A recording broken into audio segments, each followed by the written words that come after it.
வணக்கம். Welcome to கதை திரட்டு audio books. இந்த வீடியோல நம்ம என்ன கதை கேட்க போறோம்னா, ரங்கனின் தங்க வயல் சிறுகதை. நம்ம சேனலை இது வரைக்கும் சப்ஸ்கிரைப் பண்ணாதவங்க சப்ஸ்கிரைப் பண்ணுங்க. பக்கத்தில் இருக்கிற பெல் ஐகானை கிளிக் பண்ணி ஆல்ங்கிற ஆப்ஷனை ப்ரெஸ் பண்ணுங்க.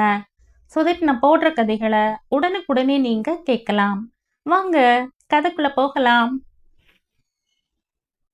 இரவு நேரம். ரங்கனுக்கு தூக்கம் வரவில்லை. புரண்டு புரண்டு படுத்தான். எப்படியாவது சித்தப்பாவின் சூழ்ச்சியை முறியடிக்க வேண்டும் என்று தனக்குள் முடிவு செய்து கொண்டான். அவன் சித்தப்பா அவன் அப்பாவின் கூட பிறந்த தம்பி. அவன் அம்மாவை எவ்வளவு சீக்கிரம் ஏமாற்றிவிட்டார். 2000 ரூபாய் பணத்தை கொடுத்துவிட்டு ஏதோ ஒரு பத்திரத்தில் அம்மாவின் கையொப்பமும் வாங்கி கொண்டு சென்று விட்டார். திருச்சிக்கு அருகில் உள்ள வயலூரில் அவர்களுக்கு 5 ஏக்கர் நிலம் சொந்தமானது. காவிரி நதி பாயும் திருச்சி மண் எவ்வளவு செழிப்பானது. அதை உழுது பயிரிட்டால் எத்தனை மூட்டை நெல் கிடைக்கும். ச, இந்த சென்னை நகரில் குடியிருப்பதை விட அங்கு போய் ஆள் வைத்து உழுது பயிரிட்டு நிம்மதியாக வாழலாமே. இது ஏன் அம்மாவுக்கு தோன்றவில்லை? அப்பா வேலை செய்த அரசாங்க விவசாயத்துறை அலுவலகத்திலேயே அம்மாவுக்கு பதிவு எழுத்தராக வேலை கொடுத்து விட்டார்கள். ஆம், அவன் அப்பா அரசாங்க பணியில் விவசாயத்துறை அலுவலகத்தில் பணி செய்து கொண்டிருந்தார். திடீரென்று ஒரு நாள் மாரடைப்பால் காலமானார். அவனும் அவன் அம்மாவும் அதை எதிர்பார்க்கவில்லை. அவர்களின் பரிதாப நிலைக்கு இறங்கி அப்பா பணி செய்த அதே அலுவலகத்தில் கருணை அடிப்படையில் அம்மாவுக்கு அரசாங்கம் வேலை கொடுத்தது. ரங்கனுக்கு இப்போது வயது 12. 7ஆம் வகுப்பில் படித்து கொண்டிருந்தான். அப்பா இருந்தபோது வயலூரில் இருந்த அவர்கள் நிலத்தை சித்தப்பாதான் கவனித்து வந்தார். அதில் விளைந்த நெல்லை விற்று அவரே பணத்தை எடுத்துக்கொள்வார். அப்பா அவரை ஒன்றும் கேட்டதில்லை. ஆனால் அப்பா இறந்த பிறகு சித்தப்பாவே சொந்தம் கொண்டாட ஆரம்பித்து விட்டார். அந்த நிலத்தை அம்மாவிடமிருந்து அபகரித்து தமக்கு சொந்தமாக்கி கொள்ள விரும்பினார். அந்த நிலத்தை வீட்டு மனைகளாக கூறு போட்டு பிரித்து அதிக விலைக்கு விற்று பணம் சம்பாதிக்க திட்டமிட்டார். ஒரு நாள் சென்னைக்கு ரங்கன் வீட்டிற்கு வந்து அம்மாவை பார்த்தார். அண்ணி, நம்ம நிலத்துல இனிமே பயிர் செய்ய முடியாது. கிணறு வறண்டு போச்சு. நம்ம நிலம் ரோட்டுக்கு பக்கத்துல இருக்கிறதுனால வீடுகள் கட்டி குடியேறுவதற்கு தகுந்த இடமா இருக்குது. ரொம்ப பேரு வீட்டு மனைக்காக என்னை தொந்தரவு பண்றாங்க. நம்ம நிலத்தை வீட்டு மனையா பிரிச்சு வித்தா நிறைய பணம் கிடைக்கும். இவ்வாறு ஆசை வார்த்தைகள் கூறி அம்மாவை ஏமாற்றி விட்டார். முன் பணமா இதை வச்சுக்கிட்டு இந்த பத்திரத்துல கையெழுத்து போட்டு கொடுங்க என்று கூறி 2000 ரூபாயை அம்மாவின் கையில் திணித்தார். ஒரு பத்திரத்தையும் நீட்டினார். அம்மா முதலில் தயங்கினார். பிறகு என்ன நினைத்தாரோ தெரியவில்லை. பணத்தை பெற்றுக்கொண்டு பத்திரத்தையும் வாங்கி படித்து பார்த்தார். அதில் நிலத்தை வீட்டு மனைகளாக பிரித்து விற்க சித்தப்பாவுக்கு அனுமதி அளிப்பதாகவும் முதல் தவணை முன் பணமாக ரூபாய் 2000 பெற்றுக்கொள்வதாகவும் 20 ரூபாய் முத்திரை தாளில் எழுதப்பட்டிருந்தது. அம்மா அதில் கையெழுத்து போட்டு கொடுத்து விட்டார். அந்த நிலத்தின் மூல பத்திரத்தையும் பெட்டியிலிருந்து எடுத்து கொடுத்தார். சித்தப்பாவுக்கு ஒரே பூரிப்பு. அவர் சூழ்ச்சியின் முதல் கட்டம் நிறைவேறிவிட்டது அல்லவா? திரும்பி செல்லும்போது அம்மாவிடம், அண்ணி, இந்த பணத்தை எல்லாம் பேங்க்ல போட்டு வைங்க. ரங்கனின் மேல் படிப்புக்கு உபயோகமாக இருக்கும். அவனை ஒரு டாக்டராகவோ என்ஜினியராகவோ ஆக்கிவிடலாம் என்று கூறினார் சித்தப்பா. எதிர்காலத்தில் தன் பிள்ளை ஒரு டாக்டராகவோ பொறியாளராகவோ விளங்க வேண்டும் என்று எந்த தாய்க்குதான் ஆசை இருக்காது? சித்தப்பாவுக்கு என் மீது எவ்வளவு அக்கறை என்று ரங்கனும் முதலில் நினைத்தான். ஆனால் கோடை விடுமுறையில் அம்மாவுடன் வயலூருக்கு சென்று அவர்களுக்கு சொந்தமான நிலத்தை நேரில் பார்த்த பிறகுதான் சித்தப்பாவின் சூழ்ச்சி திட்டம் அவனுக்கு புரிந்தது. சித்தப்பாவின் மகன் குமார், மகள் கமலா இருவரும் ரங்கனை அழைத்து கொண்டு வயல்வெளியை சுற்றி பார்க்க சென்றனர். ரங்கன் தன் அப்பாவுக்கு சொந்தமான நிலத்தை பார்வையிட்டான். நிலம் வறண்டு கிடந்தது. ஆங்காங்கே புல் பூண்டுகள் முளைத்து வாடி வதங்கி காணப்பட்டன. ஒரு மூலையில் பெரிய கிணறு ஒன்று தெரிந்தது. அதில் தண்ணீர் இல்லை, பாறைதான் தெரிந்தது. கிணற்றில் தண்ணீர் இருந்தால்தானே பயிர் செய்ய முடியும். கிணற்றை ஆழப்படுத்தினால் தண்ணீர் கிடைக்கும். கிணற்று பாறையை வெடி வைத்து தகர்த்து ஆழப்படுத்த வேண்டும். அதற்கு நிறைய பணம் செலவாகுமே. ரங்கன் யோசனையில் ஆழ்ந்தான். ரங்கா, என்ன யோசிக்கிற என்று கேட்டான் குமார். குமார், இந்த கிணத்துல தண்ணீரை வரவழைச்சு இந்த நிலத்துல நெல் பயிர் செஞ்சா எவ்வளவு நல்லா இருக்கும், அதைத்தான் யோசிக்கிறேன் என்றான் ரங்கன். ரங்கா, இந்த கிணற்றை ஆழப்படுத்தி தண்ணீர் வரவழைக்கணும்னா பாறைய வெடி வச்சு உடைக்கணும். இதுக்கு பணம் 1000கணக்கில் செலவாகும் என்றான் குமார். அதுக்கு என்ன செய்யலாம்னு யோசிக்கிறேன். ஆனா எப்படியாவது இந்த நிலத்துல பயிர் செய்து பச்சை பசேல்னு நெல் பயிரை பார்க்கணும்னு எனக்கு ஆசையா இருக்கு குமார் என்றான் ரங்கன். ரங்கா, எனக்கு ஒரு யோசனை தோணுது. எங்க வீட்டுக்கு பக்கத்திலேயே ஒரு விவசாய அதிகாரி இருக்கார். நாம போய் அவரை பார்த்து யோசனை கேட்போம் என்றான் குமார். இது சரியான யோசனை என்று தோன்றியது ரங்கனுக்கு. அன்று மாலையே இருவரும் விவசாய அதிகாரி வாசுதேவன் என்பவரை அவர் வீட்டில் சந்தித்தனர். சார், நீங்க தான் எங்களுக்கு உதவி செய்யணும். எங்க அப்பா 6 மாசத்துக்கு முன்னால மாரடைப்பால காலமாயிட்டாரு. உங்க விவசாயத்துறையில தான் அவரும் வேலை செஞ்சுகிட்டு இருந்தாரு என்று ரங்கன் சொல்லிக் கொண்டிருந்த போதே வாசுதேவன் குறுக்கிட்டு, அவர் பேர் என்ன தம்பி, எந்த ஊர்ல வேலை செஞ்சாரு என்று கேட்டார். எங்க அப்பா பேரு கதிரவன் சார். சென்னையில விவசாய இலாகா டைரக்டர் ஆபீஸ்ல வேலை செஞ்சுகிட்டு இருந்தாரு. ஓ, கதிரவன் மகனா நீ என்று வியப்புடன் கேட்டார் வாசு. அவர் எனக்கு ரொம்பவும் தெரிஞ்சவராச்சே. முன்னால நானும் அங்கதான் வேலை செஞ்சுகிட்டு இருந்தேன். அப்போ உங்க அப்பா ஒரு பிரிவுக்கு கண்காணிப்பாளரா இருந்தாரு. நான் அங்க ஒரு உதவி அதிகாரியா இருந்தேன். உங்க அப்பா ஏன் மேற்பார்வையில தான் வேலை செய்தாரு. ரொம்ப நேர்மையா வேலை செய்தாரு. எனக்கு அவரை நல்லா தெரியும். எங்க சொந்த ஊரு இதான் சார். எங்க சித்தப்பா இங்கதான் இருக்காரு. எங்க அப்பா சென்னையில வேலை செஞ்சதுனால நாங்க அங்கேயே தங்கிட்டோம். எங்க அம்மாவுக்கு அதே ஆபீஸ்ல ரெக்கார்டு கிளார்க்கா வேலை போட்டு கொடுத்துருக்காங்க. நானும் சென்னையில தான் படிச்சுக்கிட்டு இருக்கேன். தம்பி, நீ சின்ன பையனா இருந்தாலும் உனக்கு விவசாயம் செய்யணும்னு ஆசை இருக்குன்னு புரிஞ்சுகிட்டேன். உன்னை நான் பாராட்டுறேன். என்ன உதவி வேணும்னாலும் செய்யறேன். முதல்ல எங்க வயல்ல இருக்கிற கிணற்ற ஆழப்படுத்தி தண்ணீர் வரவழைக்கணும் சார். இதுக்கு என்ன செய்யணும்னு நீங்க தான் யோசனை சொல்லணும். ரங்கனின் ஆசையையும் ஆர்வத்தையும் உணர்ந்தார் வாசு. உடனே அவனை நோக்கி, அதுக்கு நான் ஏற்பாடு செய்யறேன் தம்பி என்று கூறினார். அதுக்கு எவ்வளவு செலவாகும்னு சொன்னா நான் அம்மா கிட்ட சொல்லி பணத்துக்கு ஏற்பாடு செய்ய சொல்றேன் சார் என்றான் ரங்கன். தம்பி, அதுக்கு இப்ப அவசரம் இல்ல. முதல்ல நான் அங்க வந்து உங்க நிலத்தையும் அங்க இருக்கிற கிணற்றையும் பார்த்துட்டு அப்புறமா விவரம் தெரிவிக்கிறேன் என்றார் வாசு. ரொம்ப நன்றி சார் என்று கூறி அவருக்கு நன்றி தெரிவித்தான் ரங்கன். பிறகு அவனும் குமாரும் வீடு திரும்பினர். அன்று இரவு ரங்கன் ஒரு கனவு கண்டான். அவன் வயலுக்கு செல்கிறான். அங்கே ஓர் உயரமான பெண் உருவம் அவன் முன்னால் வந்து நின்று அவனை பார்த்து ஹஹஹஹா என்று உரத்த குரலில் சிரிக்கிறது. அவனை பரிகாசம் செய்வது போல் சிரிக்கிறது அந்த பெண் உருவம். ரங்கன் மிரண்டு போய் அதை உற்று நோக்கியவாறே சிலை போல நிற்கிறான். தம்பி, நான் தான் நிலமடந்தை. என்னை பார்க்க வந்து விட்டாயா? ஏன் என்னை சும்மா விட்டு வைத்திருக்கிறாய்? உனக்கு நெல், கரும்பு, காய்கறிகள், கீரை வகைகள், தேங்காய், மாங்காய், மாதுளை, வாழை முதலியன வேண்டுமா? நான் தருகிறேன். என்னை பயன்படுத்திக் கொள். உழுதுண்ட வாழ்வாரே வாழ்வார் என்று நீ திருக்குறளில் படித்திருக்கிறாயல்லவா? என்னை உழுது பயிர் செய். உனக்கு எல்லாம் கிடைக்கும். சுகமாக வாழலாம். நிலைமை பெண் போல் அவன் முன் நின்று பேசுகிறது.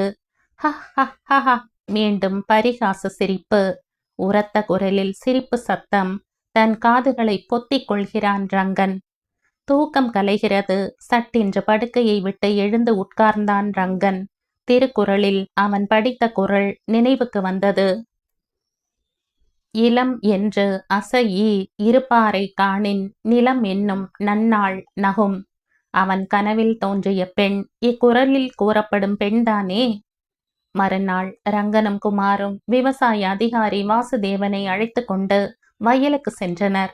நிலத்தை அவருக்கு காட்டினர். அதிகாரி வாசுதேவன் அந்த நிலத்தையும் அங்கு வறண்டு கிடந்த கிணற்றையும் பார்வையிட்டார். பிறகு ரங்கனை பார்த்து, தம்பி, இவ்வளவு பெரிய நிலத்தை நாம சும்மா வச்சிருக்க கூடாது. நெல், கரும்பு, கேழ்வரகெல்லாம் பயிரிடலாம். முதல்ல இந்த கிணற்றை ஆழப்படுத்தி தண்ணீர் வரவழைக்கணும். இந்த கிணற்றிலேயே ஆழ்துளை குழாய் போட்டு அதிலிருந்து தண்ணீர் இறைத்து பயிர் செய்யலாம். நிலத்தடி நீர் இங்கு நிறைய கிடைக்கும் என்று கூறினார். அதுக்கு எவ்வளவு சார் செலவாகும் என்று கேட்டான் ரங்கன். கணக்கு போட்டு உனக்கு தெரிவிக்கிறேன். சென்னையில உங்க வீட்டு விலாசத்தை கொடுத்து விட்டு போ. அடுத்த வாரம் நான் அங்க வருவேன். அப்போ உங்க வீட்டுக்கு வந்து விவரம் தெரிவிக்கிறேன் என்றார் வாசு. ஒரு துண்டு தாளில் அவன் பெயரையும் அம்மாவின் பெயரையும் சென்னை விலாசத்தையும் எழுதி அவரிடம் கொடுத்தான் ரங்கன். சார், நீங்க கட்டாயம் எங்க வீட்டுக்கு வரணும் என்று அழைத்தான். நிச்சயம் வருகிறேன். இந்த வயலை பசுமையாக்கி தங்க வயலா மாற்றிடலாம். அதற்கு நான் உதவி செய்கிறேன் தம்பி என்று கூறி அவனை உற்சாகப்படுத்திவிட்டு சென்றார் வாசு. மறுநாள் ரங்கனும் அவன் அம்மாவும் சென்னைக்கு திரும்பினர். அம்மாவிடம் தன் ஆசையை வெளியிட்டான் ரங்கன். விவசாய அதிகாரி வாசுதேவனை பற்றியும் அம்மாவிடம் தெரிவித்தான். அம்மா, சித்தப்பா நம்ம ஏமாத்தி நிலத்தை அதிக விலைக்கு விற்று பணம் சம்பாதிக்க திட்டம் போட்டிருக்கார். அந்த நிலத்தை அவர் விற்க நாம் அனுமதிக்க கூடாது. அந்த நிலத்துல பயிர் செய்தா நமக்கு நல்ல வருமானம் கிடைக்கும் என்று கூறினான் ரங்கன். அவன் கூறியதை அம்மாவும் ஒப்புக்கொண்டார். ஒரு வாரம் கழித்ததும் ஒரு நாள் மாலை விவசாய அதிகாரி வாசுதேவன் ரங்கனின் வீட்டிற்கு வந்தார். சென்னையில் அலுவலக பணி காரணமாக வந்தவர் பணிகளை முடித்துக்கொண்டு ஊர் திரும்பும் போது ரங்கனை பார்க்க வந்தார். அப்போது ரங்கனின் அம்மாவும் வீட்டில் இருந்தார். அம்மாவுக்கு அவரை அறிமுகப்படுத்தினான் ரங்கன். ஏற்கனவே அவரை பற்றி அம்மாவிடம் கூறியிருக்கிறான் அல்லவா? அம்மா அவரை வரவேற்று நாற்காலியில் அமர வைத்தார். வாசு அம்மாவை நோக்கி கூறினார், உங்கள் நிலத்தை வீட்டு மனையா பிரிச்சு விற்க போறதா கேள்விப்பட்ட? ஆமாங்க, இவன் சித்தப்பா என்கிட்ட ஒரு பத்திரத்துல கையெழுத்து வாங்கிட்டு 2000 ரூபாய் அட்வான்ஸும் கொடுத்துட்டு போனாரு. நிலத்து மூல பத்திரமும் வாங்கிட்டு போனாரு என்று அம்மா கூறினார். உடனே அதிகாரி வாசு, நீங்க தப்பு பண்ணிட்டீங்க. அந்த நிலத்தை சீர் பண்ணி கிணற்றிலே போர் குழாய் போட்டு தண்ணீர் இறைச்சு நல்லா பயிர் சாகுபடி பண்ணலாம் என்றார். ரங்கன் அவரை பார்த்து, சார், எங்க சித்தப்பா அந்த நிலத்தை வீட்டு மனையா மாற்றி விற்பதை எப்படியாவது தடுத்து நிறுத்தணும். அதுக்கு என்ன செய்யறதுன்னு எங்க அம்மா யோசிக்காம கையெழுத்து போட்டு கொடுத்துட்டாங்க என்றான். உங்க அம்மா அந்த நிலத்தை விற்கிறதுக்கு எழுதி கொடுத்த பத்திரத்தை அவர் வச்சுக்கிட்டு இருக்கிறதுனால யாருமே அவரை தடுக்க முடியாதுன்னு நினைக்கிறேன். 2 நாளுக்கு முன்ன நான் உங்க வயல் பக்கம் போனேன். அப்போ சில ஆட்கள் நிலத்தை அளந்து வீட்டு மனையா பிரிச்சு காணிக்கல் நட்டுகிட்டு இருந்தாங்க. இவ்வாறு வாசுதேவன் கூறியதும் ரங்கன் ஆவேசமுடன் அம்மாவை பார்த்து, அம்மா, இன்னைக்கே நாம ஊருக்கு போகணும். அவர் தந்த பணத்தை திருப்பி கொடுத்துட்டு நிலத்தை விற்கிறதுக்கு நமக்கு விருப்பம் இல்லைன்னு சொல்லிடலாம் என்றான். உடனே அதிகாரி வாசுதேவன் அவனை நோக்கி, அவசரப்படாதப்பா. யாருக்கு அவர் வீட்டு மனை விற்கிறாரோ அவங்க பத்திரத்துல உங்க அம்மா கையெழுத்து போட்டாதான் பதிவு செய்ய முடியும் என்றார். அது இருக்கட்டும் சார், அவர் நிலத்தை பிரிச்சு காணிக்கல் நடுறதையே நான் தடுக்க போறேன் என்றான் ரங்கன். அந்த வேலை இப்ப முடிஞ்சிருக்கும்னு நினைக்கிறேன் என்றார் வாசு. இதை கேட்ட ரங்கனின் மனதில் ஒரு திட்டம் உருவாயிற்று. ரங்கனும் அவன் அம்மாவும் மறுநாள் வயலூருக்கு சென்றனர். அங்கு அம்மா ரங்கனிடம் சித்தப்பாவிடம் அவர் கொடுத்த பணத்தை திருப்பி கொடுத்துவிட்டு அவர் கையெழுத்து போட்டு கொடுத்த பத்திரத்தையும் நிலத்தின் மூல பத்திரத்தையும் திருப்பி தரும்படி கேட்டார். ஆனால் அவர் மறுத்துவிட்டார். நிலத்தை வீட்டு மனைகளாக பிரித்து காணிக்கல் நட்டு நிலத்தை செப்பனிட்டு சீர்படுத்தியதற்கு 3000 ரூபாய்க்கு மேல் அவருக்கு செலவானது என்றும் இனி நிலத்தை விற்பதுதான் நல்லது என்றும் பிடிவாதமாக கூறினார் சித்தப்பா. சித்தப்பா, அந்த நிலத்தை விற்கிறதுக்கு எங்களுக்கு இஷ்டம் இல்ல, பத்திரத்தை திருப்பி கொடுத்துடுங்க என்றான் ரங்கன். கொடுக்க முடியாது என்று ஒரே அடியாக மறுத்து விட்டார் சித்தப்பா. ரங்கன் யோசித்தான். அவனுக்கு சட்டென்று ஒரு யோசனை தோன்றியது. குமாரை தனியாக அழைத்து சென்று அவன் காதில் ரகசியமாக ஏதோ சொன்னான். குமார் தலையசைத்தான். அன்று இரவு சித்தப்பா அறையில் அயர்ந்து தூங்கிக் கொண்டிருந்தார். குமாரும் ரங்கனும் தூங்கவில்லை. அடிமேல் அடி எடுத்து வைத்து குமார் தன் அப்பாவின் படுக்கை அறைக்குள் நுழைந்தான். அறையினுள் இரவு நேரம் மின் விளக்கு மங்கலாக எரிந்து கொண்டிருந்தது. லேசான வெளிச்சம் இருந்தது. அவர் தலையணைக்கு அடியில் இருந்த சாவியை ஓசைப்படாமல் எடுத்தான் குமார். பீரோவை திறந்தால் சத்தம் கேட்கும். என்ன செய்வது? காலையில் எழுந்ததும் அவர் சாவியை தேடுவார். எல்லோரையும் விசாரிப்பார். அப்போது தோட்டத்து பக்கம் விழுந்திருக்கான்னு பாருங்க என்று சொன்னால் தோட்டத்து பக்கம் தேடப் போவார். அப்போது பீரோவை திறந்து பத்திரத்தை எடுத்துக்கொள்வது என்று முடிவு செய்தான் குமார். அதுபோலவே அவன் தன் வேலையை செய்து முடித்தான். அப்பா தோட்டத்து பக்கம் சாவியை தேட சென்றபோது குமார் பீரோவை திறந்தான். அதன் மேல் தட்டு மூலையில் ஓர் உறை இருந்தது. அந்த உறையில் தான் பத்திரங்கள் இருந்தன. அதை எடுத்துக்கொண்டு பழையபடி பீரோவை மூடி பூட்டிவிட்டு சாவியை அப்பாவின் கட்டில் மெத்தைக்கு அடியில் வைத்து விட்டான். அப்பா ஞாபக மறதியாக அங்கு வைத்து விட்டதாக சொல்லிவிடலாமே. பத்திரங்கள் இருந்த உரையை குமார் யாருக்கும் தெரியாமல் ரங்கனிடம் ஒப்படைத்தான். ரங்கன் அதை தன் பெட்டிக்குள் வைத்து பூட்டி சாவியை பத்திரமாக வைத்து கொண்டான். இன்னொரு வேலையை ரங்கன் முடிக்க வேண்டி இருந்தது. நிலத்தில் சித்தப்பா நட்டுள்ள காணி கற்களை அகற்ற வேண்டும். இதை எப்படி செய்து முடிப்பது யோசித்தான். அதற்கும் ஒரு வழி தோன்றியது. அங்கு இருந்த ஒரு கடப்பாறையையும் மண் வெட்டியையும் எடுத்து கொண்டான். குமாரை தன்னுடன் அழைத்து கொண்டு வயலுக்கு சென்றான். முதல் நாள் இரவு மழை தூறல் இருந்ததால் நிலத்து மண் ஈரமாக இருந்தது. கடப்பாறையால் மண்ணை தோண்டி எடுப்பதற்கு சுலபமாக இருந்தது. ரங்கன் கடப்பாறையால் மண்ணை தோண்டி காணிக்கல்லை எடுத்து அகற்றினான். குமார் மண் வெட்டியின் உதவியால் மண்ணை வாரி எடுத்து காணிக்கல்லை அகற்ற ரங்கனுக்கு உதவி செய்தான். இதையெல்லாம் தூரத்தில் நின்று ஒரு ஆசாமி பார்த்து கொண்டிருந்தான். சிறிது நேரத்தில் ரங்கனின் சித்தப்பா 2 ஆட்களுடன் அங்கு வந்தார். அவர் கண்கள் சிவந்து இருந்தன. தன் நீட்டு மீசையை முறுக்கியவாறே, "டே ரங்கா, நிறுத்துடா" என்று கோபமுடன் கூச்சலிட்டார். "இது எங்கள் நிலம், நான் என்ன வேணும்னாலும் செய்வேன்" என்றான் ரங்கன் தைரியமாக. அவன் கைகள் காணிக்கல்லை பெயர்த்தெடுக்க கடப்பாறையால் மண்ணை தோண்டி கொண்டிருந்தன. "டேய் குமார், நீ வாடா இப்படி" என்று குமாரையும் அதட்டினார் சித்தப்பா. பிறகு ரங்கனை பார்த்து, "உங்க அம்மா இந்த நிலத்தை ஏன் பொறுப்புல விட்டுருக்காங்க. நீ சின்ன பையன், உனக்கு என்னடா தெரியும்" என்று உரத்த குரலில் கூறியவாறே ரங்கனின் கையில் இருந்த கடப்பாறையை பிடுங்கி அவருடன் வந்த ஓர் ஆளிடம் கொடுத்தார். பிறகு குமாரின் முதுகில் படார் என்று அடித்தார். குமார் மண் வெட்டியை கீழே போட்டான். அதை மற்றொரு ஆள் எடுத்து கொண்டான். இதற்குள் ரங்கனின் அம்மா அங்கு வேகமாக வந்தார். "நீங்க ஏன் அவங்கள தடுக்கிறீங்க? இந்த விளை நிலத்தை வீட்டு மனையாக்கி விற்கிறதுக்கு நான் ஒப்புக்க மாட்டேன். இங்க நாங்க பயிர் செய்யலாம்னு இருக்கோம்" என்று சித்தப்பாவை நோக்கி கூறினார் ரங்கனின் அம்மா. சித்தப்பா வாய் அடைத்து சிலை போல நின்றார். அதே நேரத்தில் விவசாய அதிகாரி வாசுதேவன் அங்கு வந்தார். அவர் சித்தப்பாவை பார்த்து, "என்ன கண்டீபன், உங்களை போல எல்லாரும் விளை நிலத்தை எல்லாம் வீட்டு மனையாக்கி விற்றால் நமக்கு உணவு பஞ்சம்தான் ஏற்படும்" என்று கூறினார்.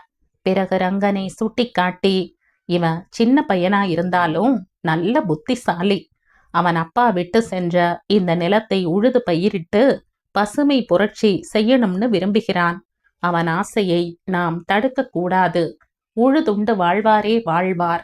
வள்ளுவர் சொன்னதை ரங்கன் நன்றாக உணர்ந்திருக்கிறான்" என்றார். அதுவரை பொறுமையுடன் அவர் கூறியதை கேட்ட சித்தப்பா காண்டீபன் அதிகாரி வாசுதேவனை பார்த்து பேசினார். "சார், நீங்க சொல்றதெல்லாம் சரி. இங்க கிணத்துல பாறைதான் தெரியுது, பொட்டு தண்ணீர் இல்லை. கிணத்தை ஆழப்படுத்தி தண்ணீர் கிடைச்சாலும் இவ்வளவு பெரிய நிலத்தை டிராக்டர் வச்சு உழுதால்தான் பயிர் செய்ய முடியும். பயிர் செழிப்பா இருக்கணும்னா எரு, ரசாயன உரம் வாங்கி போடணும், பூச்சி மருந்து தெளிக்கணும். இதுக்கெல்லாம் நிறைய பணம் செலவாகுமே. அதுக்கெல்லாம் விவசாய கூட்டுறவு வங்கியில கடன் வாங்கலாம். தண்ணீர், டிராக்டர், விதை, உரம், பூச்சி மருந்து இதுக்கெல்லாம் நான் ஏற்பாடு செய்ய தயாரா இருக்கேன் என்றார் வாசு. உடனே ரங்கனின் அம்மா அவரை பார்த்து, கடன் வாங்கணும்னு அவசியம் இல்லைங்க. ரங்கனின் அப்பா காலமானதுக்கு அப்புறம் எனக்கு அரசாங்கம் கொடுத்த பணத்தை அப்படியே பேங்க்ல போட்டிருக்க. தேவையான பணத்தை இங்க பயிர் செய்யறதுக்கு எடுத்துக்கலாம் என்று கூறினார். உடனே ரங்கன் அம்மாவை பார்த்து, அம்மா, நாம சென்னையில இருந்து இங்க குடி வந்துடலாம். இந்த நிலத்திலேயே ஒரு பக்கமா ஒரு வீட்டை கட்டி வசிக்கலாம். இங்க இருந்தா தான் பயிர் தொழிலை நன்றாக கவனிக்க முடியும். நானும் இந்த ஊர்லயே பள்ளிக்கூடத்துல சேர்ந்து படிக்கிறேன் என்றான். அவன் கூறியதை கேட்டதும் வாசு சிரித்து கொண்டே, ரங்கா, எல்லாரும் கிராமத்துல இருந்து பட்டணத்துக்கு வேலை தேடி போறத கேள்விப்பட்டிருக்கேன். கெட்டும் பட்டணம் சேர்னு பழமொழியும் இருக்குது. ஆனா நீங்க சென்னை பட்டணத்துல இருந்து இந்த ஊருக்கு வரணும்னு விரும்புறீங்க. ரொம்ப நல்லது என்றார். அண்ணி சென்னையிலேயே அரசாங்க வேலையை ராஜினாமா செய்துட்டு தான் இங்க வரணும் என்றார் சித்தப்பா. உடனே வாசு, அவர் ராஜினாமா செய்ய தேவையில்லை. இங்க திருச்சியில விவசாய இலாகா அலுவலகங்கள் இருக்கின்றன. அவர் சென்னையிலிருந்து இங்கு மாற்றலாகி வர்றதுக்கு நான் மேலதிகாரியை பார்த்து ஏற்பாடு செய்ய முடியும். விவசாய அபிவிருத்திக்காக சொந்த ஊருக்கு மாற்றலாகி வர்றதுக்கு ஒப்புக்கொள்வாங்கன்னு நான் நம்புறேன் என்று கூறினார். கடைசியில் சித்தப்பா காண்டீபன் தன் செயலுக்காக வருந்தி அவர் அண்ணியிடம் மன்னிப்பு கேட்டார். குமார் நிலப்பத்திரத்தை பீரோவிலிருந்து எடுத்து கொடுத்த செய்தியை அப்பாவிடம் தெரிவித்தான். பீரோ சாவியையும் எடுத்து அவரிடம் கொடுத்தான். அவர் கோபித்துக் கொள்ளவில்லை. இப்போது வயலூருக்கு சென்றால் ரங்கனின் வயல் பச்சை பசேல் என்று நெல் பயிர்களுடனும் நிலத்தை சுற்றி வளரும் தென்னை மரங்களுடனும் காட்சியளிக்கிறது. நடுவில் அழகான ஒரு சிறிய மாடி வீடு. அதை சுற்றிலும் விதவிதமான பூச்செடிகள் பூத்து குலுங்குகின்றன. அதை சுற்றிலும் வேலி அமைந்துள்ளது. ரங்கனின் அப்பா பெயரை தாங்கிய கதிரவன் தோட்டம் என்ற பெயர் பலகை வாசலில் நம்மை வரவேற்கிறது.